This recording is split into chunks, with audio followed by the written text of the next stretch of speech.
సమీకృత గిరిజన అభివృద్ధి సంస్థ భద్రాచలం పాలక మండలి సమీక్షా సమావేశానికి ముఖ్య అతిథిగా హాజరై మాట్లాడిన డిప్యూటీ సీఎం బట్టి విక్రమార్క గారి కామెంట్స్. గత ప్రభుత్వం 10 సంవత్సరాల కాలంలో ఐటీడీఏ సమావేశాలు నిర్వహించకుండా వాటి ప్రధాన ఉద్దేశాలను నిర్వీర్యం చేసింది. 2014 నుంచి 2023 వరకు అధికారంలో ఉన్న గత బీఆర్ఎస్ ప్రభుత్వం ఐటీడీఏ ప్రాజెక్టులకు నిధులు ఇవ్వకుండా నిర్లక్ష్యం చేసింది. గిరిజన కుటుంబాలకు మేలు జరిగే విధంగా పాలక మండలి సమావేశంలో సభ్యులు సలహాలు సూచనలు ఇవ్వాలి. విద్య, వైద్యం, ఆశ్రమం, ఉపాధికి బాటలు వేసే విధంగా ఐటీడీఏ ప్రణాళికలు ఉండాలి. ఐటీడీఏ పరిధిలో గిరిజన జీవన స్థితిగతులు మెరుగుపడాలి అంటే విద్య అభివృద్ధి చెందాల్సిన అవసరం ఉంది. ఆ దిశగా అధికారులు ప్రణాళికలు ఉండాలి. రెసిడెన్షియల్, ఆశ్రమ, ప్రభుత్వ పాఠశాలలో 10వ తరగతి విద్యార్థుల ఉత్తీర్ణత శాతం పెంచడానికి ప్రత్యేక చర్యలు చేపట్టాలి. 10వ తరగతి ఉత్తీర్ణత పొందిన విద్యార్థులు ఉన్నత చదువులు వెళ్ళడానికి కావలసిన సహకారం, అవగాహన కల్పించాలి. జూనియర్ కళాశాలలో విద్యార్థుల ఉత్తీర్ణత శాతం పెంచాలి. ఇంటర్ నుండి ఉన్నత చదువులకు వెళ్లిన విద్యార్థులకు స్వయం ఉపాధి కల్పించడానికి తగిన చర్యలు తీసుకోవాలి.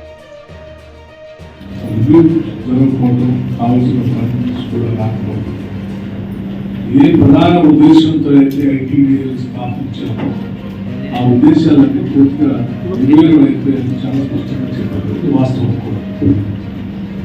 అందుకోసమే నిన్నటి సాయంత్రం వరకు లేట్ నైట్ వరకు కూడా బడ్జెట్ సమావేశాలు ఉన్నప్పటికీ ఇది అత్యంత ప్రాధాన్యత అంశంగా పరిగణలో తీసుకొని ఐటీడీఏ సమావేశాలు వెంటనే పెట్టాలి, లోతుగా అధ్యయనం కూడా చేసి వారికి కావాల్సిన ఏర్పాట్లన్నీ చేయాలి అని చెప్పి ఈ సమావేశాన్ని రోజు ఏర్పాటు చేయాలి. ఈ సందర్భంగా ముందుగా మనం సరే వచ్చినటువంటి వాళ్ళందరికీ ఆహ్వానిస్తూ స్వాగతం పలకడం కాకుండా మనం ఈ రివ్యూ మీటింగ్ పాజిటివ్ అంటే సాధ్యమైనంత వరకు ఇక్కడ ఉన్నటువంటి గిరిజన కుటుంబాలకి ఈ ప్రాంతానికి మేలు జరగడానికి కల్పించేటువంటి ఒక పాజిటివ్ డైరెక్షన్ గౌరవ సభ్యులందరూ ఇవ్వాల్సింది కోరుతాం. ఇందులో భాగంగా ప్రధానంగా మనం ఈ ప్రాంతాన్ని తీసుకుంటే ఈ ప్రభుత్వం యొక్క దృష్టి ట్రస్ట్ ఏరియా కూడా education, health, shelter and employment.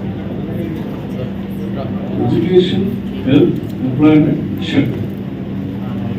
ఇక్కడ ఉన్నటువంటి జీవన స్థితిగతులు మెరుగుపడాలంటే ప్రధానమైనది ఎడ్యుకేషన్. ఎడ్యుకేషన్ మీద మనం ఎంతో దృష్టి సాధిస్తే అంత విజయాలు సాధిస్తాం. ఆ ఎడ్యుకేషన్ సంబంధించినటువంటి రిజల్ట్స్ వెంకటరెడ్డి గారు చెప్తూ ఆశించేంత నేను కూడా కొన్ని ముఖ్యమైనటువంటి విషయాలతో నాకు అవగాహన లేదు, తెలుసుకోవాలని ప్రయత్నం చేస్తాను. ముందుగా ఇక్కడ ఉన్నటువంటి రెసిడెన్షియల్ స్కూల్స్